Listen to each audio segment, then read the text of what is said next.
Good day, my name is Mr. Announcer, and it is now time for the Balcony Brotherhood to read and respond to your You've got email. We're mass communicating. Dropping the guys a quick note is the best way to interact with the show, and you can do so by sending all your emails to balconybrotherhood@gmail.com. While Confucius may be misquoted here, the quote is still valuable advice.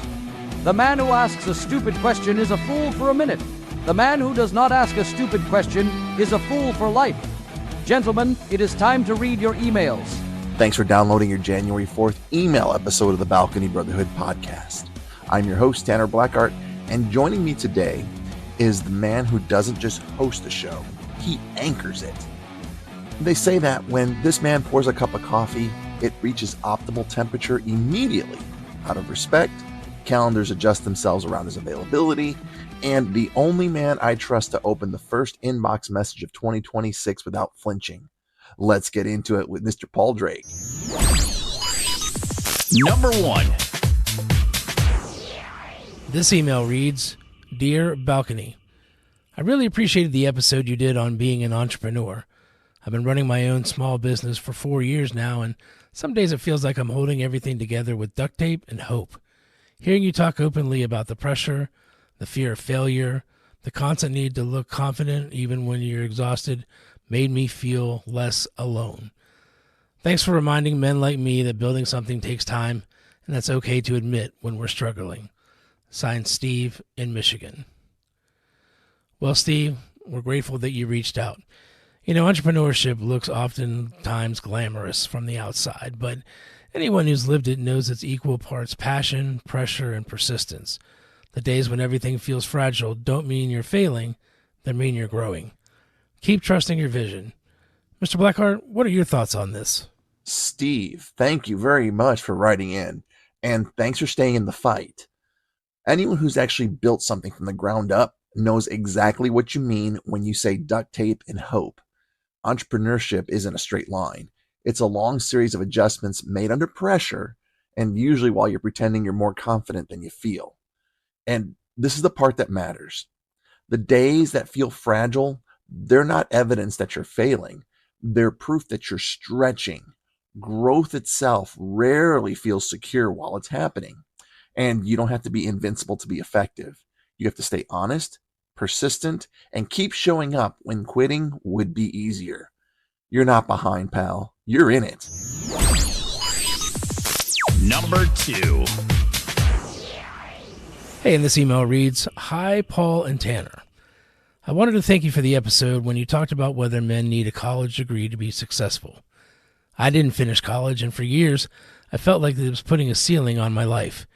Hearing you break down the difference between education and worth, and how success can come through trades, experience, creativity, or simply persistence, was honestly freeing. I'm 41 now, running a solid career that I built with my hands, and for the first time I feel proud of that, instead of apologetic. Thanks for the perspective, Jared in Washington State. Jared, we appreciate you sharing that with us. A degree can open up doors for you, yes, but it's not the only path through to them. Success is built by effort, skill, character, and consistency, not by a diploma alone. The world needs thinkers, builders, and problem solvers, craftsmen, investors, and leaders of all kinds. Your story is proof that drive matters more than you know. Be proud of the life you've built. It sounds like it's built on solid ground. Mr. Blackheart, what are your thoughts on that? You know, this one matters more than people admit. For a long time, we sold men the idea that worth comes with credentials, that without a degree, you're somehow unfinished.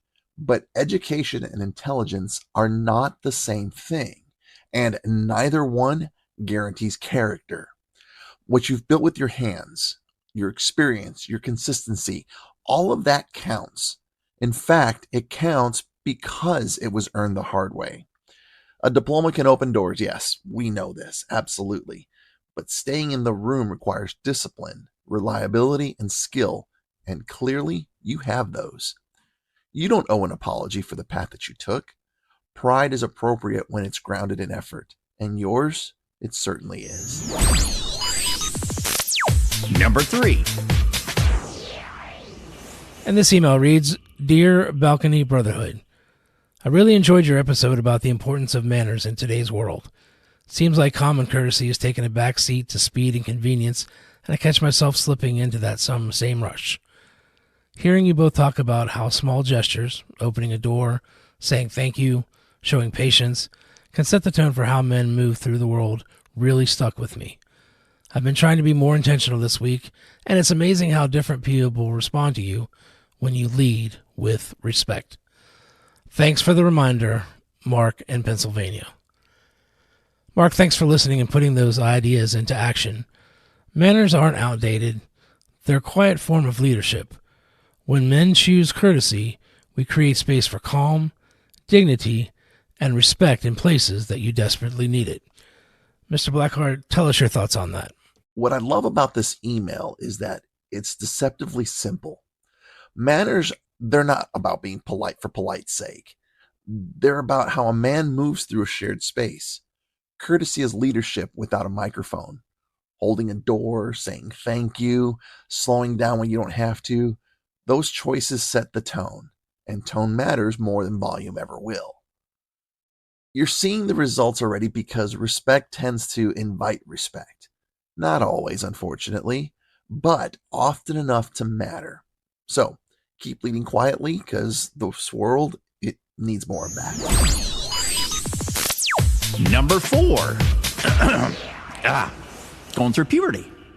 This email reads, Dear Balcony, I just wanted to say that I've been a listener since the beginning, and it's been a pleasure to experience your growth since the early days. Your willingness to tackle subjects that men desperately need to be educated on is second to none, and I must admit the quality of the shows has increased exponentially. Keep up the good work. Signed, Robert in Oklahoma.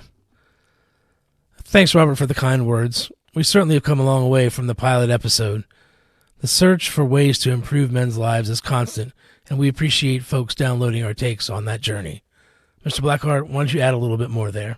Thank you, sir. Really, truly thank you. Because, any show that's willing to evolve has to be willing to be uncomfortable. Growth doesn't come from repeating what works forever. It comes from refining what matters. We've learned a lot here at the Balcony Brotherhood since the early days. Pacing, depth, about what men actually need instead of what sounds good on paper. We appreciate you being part of that journey, Robert, because people that download the show like you are the reason we keep raising the bar around here. Number 5. This email reads, Dear Balcony Brotherhood, I just finished listening to the Blackheart briefing series on child custody, and I wanted to say it was music to my ears. It was just what I needed to hear. I'm going through a nasty divorce, and my ex is really making it difficult for me to have any sort of relationship with my 2 sons, even to the point of spreading lies about me to them. Listening to Mr. Tanner vocalize a great way to look at the situation of custody makes me feel a lot better. Thanks for your words of wisdom. Signed, Richard in Boston, Massachusetts. Richard, Mr. Blackheart was totally spot on with that series, and I'm glad it hit home for you. Mr. Blackheart, step to the mic and add your take. I'm glad and kind of touched that series reached you, and I don't say that lightly. Custody battles test a man's restraint, patience, and identity all at once. When lies enter the picture, the temptation is to react emotionally, but reaction often feeds the very narrative that you're trying to escape. What I tried to communicate in that series is this: consistency outlasts chaos. Truth doesn't need volume. What it needs is time. And your sons will eventually recognize who stayed steady when things got ugly. And you're not powerless, even though I get it, it feels that way. But stay disciplined, stay documented, stay present in the ways that you're allowed. Because your role as a father isn't erased by obstruction. It's proven by persistence. It's time to embark on a journey of enlightenment with the founder of Turning Leaf Solutions, Mr. Will Becker. With a passion for personal growth and empowerment, Mr. Becker has dedicated his life to helping individuals navigate the complexities of self-improvement. His 2-minute book review, while brief, is meant to inspire, motivate, and empower you with a tool to unlock your fullest potential. Thanks for joining us here on The Balcony for my bi-weekly book review. This week's book is The Power of Positive Thinking by Norman Vincent Peale. Even though it was first published more than 70 years ago, its message still feels relevant today. Peele's main idea is that positive thoughts lead to positive outcomes. One of the most important lessons in the book is about positive visualization. That means using your imagination to picture yourself succeeding before it actually happens. For example, if you can see yourself doing well on a test, giving a speech, or playing an amazing game, you're more likely to actually do it. Peele says that when you picture success in your mind, your body and attitude start working toward making it real. He shares lots of stories about people who changed their lives just by changing their thoughts. Some of them had big problems, like failing at work or feeling stuck in life. But when they started imagining success instead of failure, things began to improve. It's a powerful reminder that our thoughts can shape our future. Peele also gives practical advice on how to stay positive every day. He suggests using affirmations, short, encouraging phrases you repeat to yourself, and surrounding yourself with people who lift you up instead of bringing you down. He even says that prayer or quiet reflection can build inner strength and calm your mind. What I really like about this book is its message that positive thinking isn't just wishful thinking. It's about training your mind to focus on what can go right instead of what might go wrong. When we practice positive visualization, we're building confidence and preparing ourselves to handle challenges better. So to sum it up, the power of positive thinking teaches us that success begins in the mind. If we can picture, believe in it, and work toward it, we have a much better chance of making it happen. I think that's an inspiring and timeless lesson for anyone, especially for those of us who are still figuring out what we want to become. Thank you for joining us here on The Balcony. And remember, books are the ultimate cheat code to life. Happy birthday!